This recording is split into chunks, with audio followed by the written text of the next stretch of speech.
الحمد لله رب العالمين والصلاة والسلام على سيد الأنبياء والمرسلين وعلى آله وأصحابه أجمعين ومن تبعهم بإحسان إلى يوم الدين. أما بعد، فأعوذ بالله من الشيطان الرجيم. بسم الله الرحمن الرحيم. ولا تلمزوا أنفسكم ولا تنابزوا بالألقاب. صدق اللہ العظیم. اسٹیج پر رونق افروز علماء کرام، عزیز دوستو، جیسا کہ آپ بینر پر دیکھ رہے ہیں کہ جامعہ ابو موسیٰ اشعری رضی اللہ تعالی عنہ کا یہ سال کا اختتامی پروگرام سیرت شاہ کونین اور اصلاح معاشرہ کے عنوان پر ہو رہا ہے. صدیق محترم حضرت مولانا مفتی محمد عالم صاحب قاسمی دامت برکاتہم نے بھی آپ کے سامنے سیرت شاہ کونین کو بہت ہی نرالے انداز میں پیش کیا. اب میں چاہتا ہوں کہ اس جلسے کے عنوان کے دوسرے حصے پر تھوڑی سی روشنی ڈالوں. دوستو، آج ہم میں سے ہر ایک کی یہ خواہش ہے کہ معاشرے کی اصلاح ہو جائے، سماج کی اصلاح ہو جائے. ہر کوئی اس فکر میں لگا رہتا ہے، لیکن جب اصلاح کی بات آتی ہے تو ہر کوئی یہ چاہتا ہے کہ یہ معاشرے کی اصلاح سامنے والے سے شروع ہو. خود اپنی اصلاح کی فکر اور کوشش آدمی نہیں کرتا، بلکہ دوسروں کی اصلاح کرنا چاہتا ہے. اس لیے اصلاح معاشرہ کی جو کوششیں ہوتی ہیں وہ ثمر آور نہیں ہوتی، کامیاب نہیں ہو پاتی. اگر ہر ایک شخص یہ فکر کر لے کہ میں اپنی اصلاح کروں گا، اپنے ماتحتوں کی اصلاح کروں گا، تو پھر خود بخود ہی معاشرے کی اصلاح ہو جائے گی. معاشرہ کہاں ہی کسے جاتا ہے؟ ہم اور آپ یہاں بیٹھے ہیں، یہی ہمارا معاشرہ ہے. ہر انسان کا اس کے 50 گز کا، 100 گز، 200 گز کا جو گھر ہے وہ اس کے لیے اس کا معاشرہ ہے، اس کا گھر ہے. وہ دین کو اپنے گھر کے اندر نافذ کرے، اپنے 5-6 فٹ کے بدن کے اوپر نافذ کرنے کی فکر اور کوشش کر لے، تو پھر انشاءاللہ سماج سدھر جائے گا اور معاشرے کی اصلاح بھی ہو جائے گی. لیکن جب تک ہم صرف دوسروں کے بارے میں سوچتے رہیں گے اور دوسروں کو سدھارنے کی فکر اور کوشش کرتے رہیں گے اور اپنے بارے میں فکر نہیں کریں گے تو پھر کامیابی نہیں ہوگی. عام طور پر ایسا ہوتا ہے کہ اصلاح معاشرہ کا جہاں اجلاس ہو رہا ہوتا ہے، کوئی تقریر کسی عالم کی، کسی واعظ کی چل رہی ہوتی ہے، تو ہمارے ذہن میں یہ بات آتی ہے کہ کتنی اچھی بات ہو رہی ہے، کاش کہ فلاں صاحب بھی اگر یہاں موجود ہوتے تو ان کو اس سے بڑا فائدہ ہوتا. یعنی وہ اصلاح کی بات جو سنی جا رہی ہے اور جو غلطی وہاں ذکر کی جا رہی ہے اپنے ساتھی اور اپنے فلاں دوست کے اندر نظر آ رہی ہے، لیکن اپنے بارے میں فکر کرنے کی کوشش نہیں ہوتی کہ شاید یہ خرابی ہمارے اندر بھی ہو، شاید یہ برائی ہمارے اندر بھی ہو. تو اس لیے ہماری یہ ذمہ داری ہے کہ جب بھی ایسے جلسوں میں شریک ہوں، علماء سے اور واعظین سے، صلحاء سے، اللہ والوں سے اصلاح کی باتیں جب سنیں اور وہ جن خرابیوں کی جانب توجہ دلائیں، تو پہلے اپنے آپ پر نظر ڈالیں کہ کہیں یہ خرابیاں ہمارے اندر تو نہیں ہیں. اگر نہیں ہے تو اللہ کا شکر ادا کرنا چاہیے، لیکن اگر وہ خرابی کسی درجے میں ہمارے اندر موجود ہے تو پھر اس کی اصلاح کی فکر اور کوشش کرنا چاہیے. استاد محترم، استاد الاساتذہ حضرت مولانا مفتی شاہد علی قاسمی صاحب دعوت برکاتہ ہمارے درمیان تشریف لائے ہیں.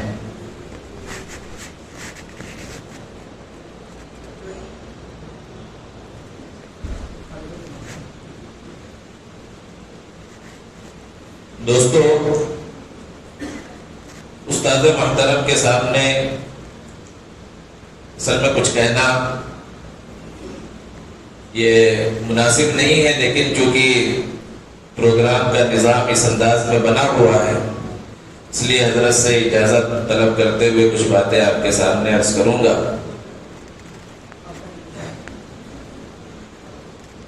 اور ہمارے سامعین سے کہنا چاہوں گا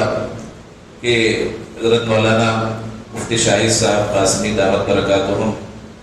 یہ یہاں پر موجود تقریباً 3 لوگوں کے استاد ہیں،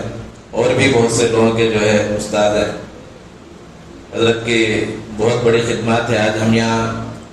لوگوں کے سامنے چند الفاظ جو بول لیتے ہیں، ہمارے انہی اساتذہ کی محنتوں کا اور ان کی دعاؤں کا ثمرہ ہے اور نتیجہ ہے۔ اللہ تبارک و تعالیٰ ان کی خدمات کو قبول فرمائے اور بہترین اجر عطا فرمائے۔ دوستو، اصلاح معاشرہ کی بات چل رہی تھی۔ ہمارے معاشرے کے اندر ایک خرابی جو بہت زیادہ پھیلی ہوئی ہے، اللہ تبارک و تعالیٰ نے قرآن مجید میں اس کا تذکرہ فرمایا۔ لڑائی جھگڑا، ایک دوسرے کا مذاق اڑانا، ایک دوسرے کے اوپر طعنے کسنا اور برے ناموں سے اور غلط ناموں سے پکارنا، یہ بہت زیادہ پھیلا ہوا ہے اور اس کو برا سمجھا بھی نہیں جاتا۔ سورہ حجرات میں اللہ تبارک و تعالیٰ نے بہت سی معاشرتی خرابیوں کا اور برائیوں کا تذکرہ کیا ہے کہ اگر ایک مسلمان غور سے ان خرابیوں کو پڑھے اور اپنی اصلاح کی کوشش کرے تو پھر معاشرے کے اندر ایسی اصلاح ہو جائے کہ ہر مسلمان ایک دوسرے کا بھائی نظر آنے لگے اور لڑائی جھگڑوں کا خاتمہ ہو جائے۔ اللہ پاک نے قرآن مجید کے اندر بیان فرمایا، یا ایھا الذین آمنوا لا یسخر قوم من قوم عسى ان یکونوا خیرا منہم، کہ ایک دوسرے کا مذاق نہ اڑایا جائے۔ لیکن آج سوشل میڈیا کے کثرت کی وجہ سے اور لوگوں کو بہت زیادہ اس کے استعمال کی وجہ سے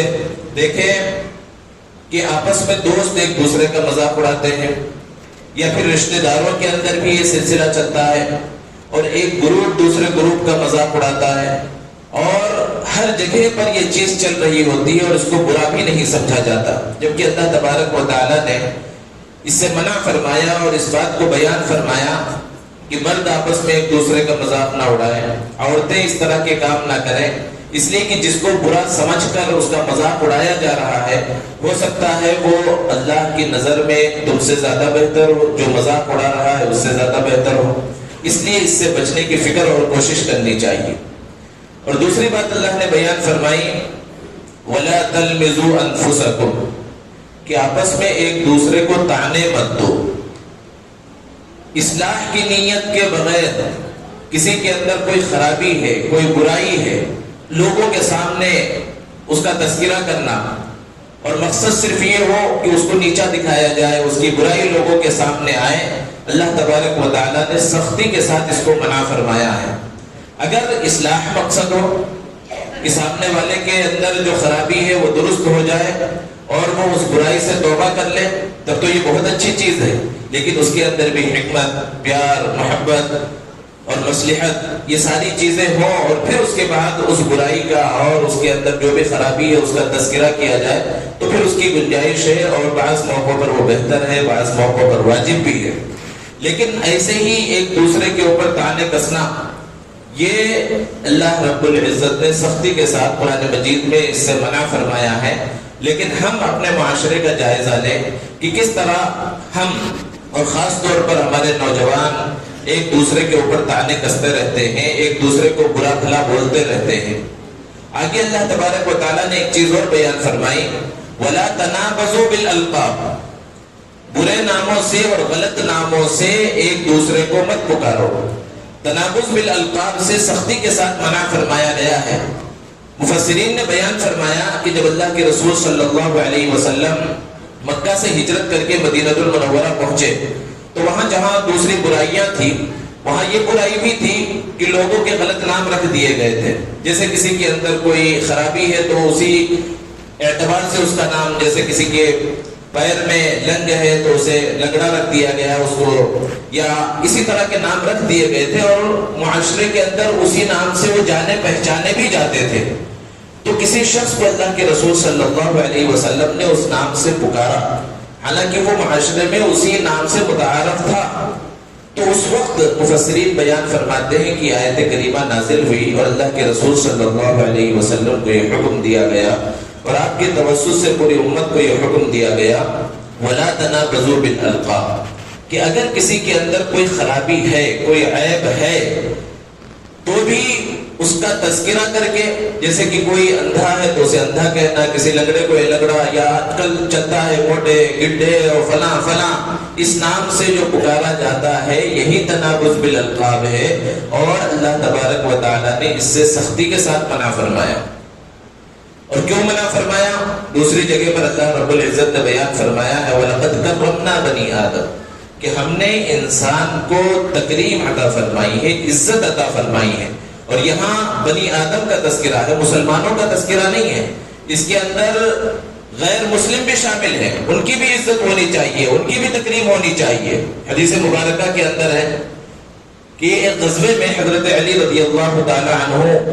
کے سامنے 3 کافر بڑے بڑے پہلوان آئے مقابلے کے واسطے،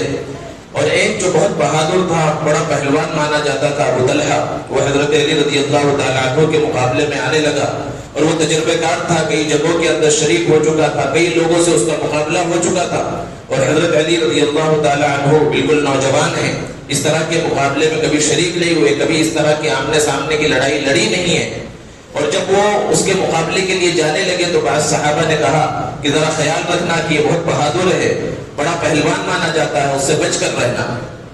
بہرحال مقابلہ ہوا اور حضرت علی رضی اللہ تعالی عنہ فاتح رہے اور اس کا کام تمام کر دیا، لیکن جب وہ نیچے گرنے لگا تو اس کا صدر کھل گیا، کپڑا اس کے بدن سے ہٹ گیا۔ حضرت علی رضی اللہ تعالیٰ عنہ تیزی سے آگے بڑھے اور اس کو چھپا لیا، اس کے صدر کو ڈھانپ دیا۔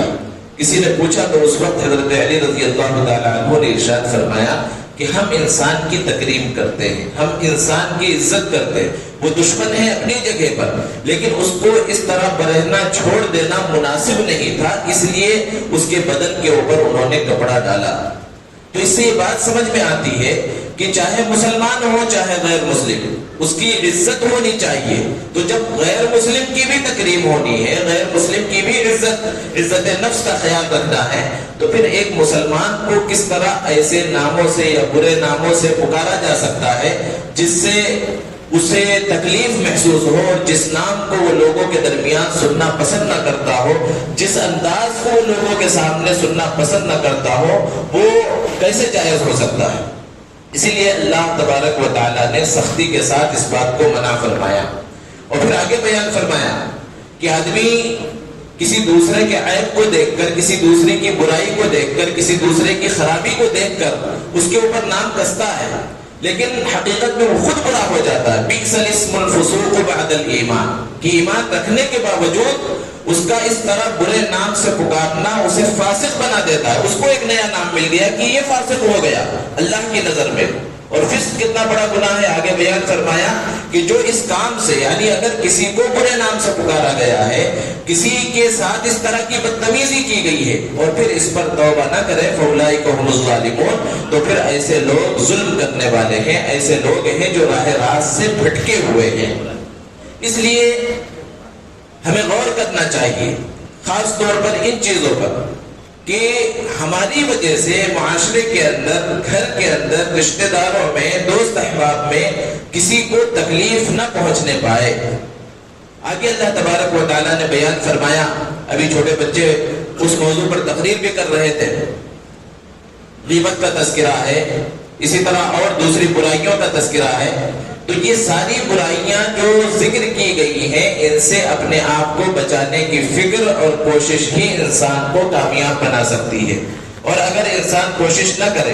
اپنے آپ کو بچانے کی فکر اور کوشش نہ کرے، تو پھر اس طرح کے اصلاح معاشرہ کے جلسوں کے اندر وہ شریک بھی ہوتا رہے گا، سنتا بھی رہے گا، بلکہ بہت سے حالات اس کے اوپر آتے رہیں گے۔ اور پھر جیسا کہ ایک مقدس مہینہ چل رہا ہے اور اس کے بعد بہت بڑا محترم مہینہ آنے والا ہے، اور اس محترم مہینے کے انوارات اور برکات کے حصول کی کوشش اور فکر بھی وہ کرے گا اور حاصل بھی کرے گا، لیکن اگر اپنے آپ کو اس طرح کے گناہوں سے نہ بچائے اور ان سب چیزوں کے اندر لگا رہے، حسد کے اندر، جلن، کینہ، کپٹ، برائیوں کے اندر، تو ایک طرف سے نیکیاں اس کے نام اعمال میں آتی رہیں گی، لیکن دوسری طرف سے اس کے نام اعمال سے نیکیاں ختم بھی ہوتی رہیں گی اور اسے پتہ بھی نہیں چلے گا۔ جیسے کہ علماء بیان فرماتے ہیں اور اللہ تبارک و تعالیٰ نے اس کا تذکرہ فرمایا ہے کہ ایک ٹنکی ہو اور اس کے اندر چھوٹا سا سوراخ کر دیا جائے اور اوپر سے چاہے جتنا بھی اس کے اندر پانی ڈالا جائے تو ایک وقت وہ آئے گا کہ پانی اس کے اندر ختم ہو جائے گا۔ وجہ وہی ہے کہ نیچے سے ایک سوراخ کر دیا گیا ہے اور اوپر سے تیزی کے ساتھ پانی آ رہا ہے، لیکن نیچے سے بہت سارے چھوٹے چھوٹے سوراخ ہیں، کہیں حسد کا سوراخ ہے، کہیں غیبت کا سوراخ ہے، کہیں تنابز بالالقاب کا سوراخ ہے، کہیں اور کوئی سوراخ ہے جس کی وجہ سے اس کی نیکیاں ختم ہوتی چلی جا رہی ہیں۔ تو ان سب چیزوں سے بچنے کی، فکر کرنے کی ضرورت ہے۔ اللہ تبارک و تعالیٰ سے دعا ہے اللہ تبارک و تعالیٰ ان معاشرتی برائیوں سے ہماری اصلاح فرمائے، اور جس طرح اللہ کے رسول صلی اللہ علیہ وسلم کی سیرت مبارکہ تھی کہ اللہ کے رسول صلی اللہ علیہ وسلم نہ کسی کو برا کہتے تھے، نہ برے نام سے پکارتے تھے، نہ آپ اپنی زبان سے گالی نکالتے تھے، ویسی ہی صفت ہمارے اندر جب آ جائے گی تو ہم سیرت رسول پر عمل کرنے والے بھی بن جائیں گے۔ اللہ تبارک و تعالی عمل کی توفیق عطا فرمائے۔ وآخر دعوانا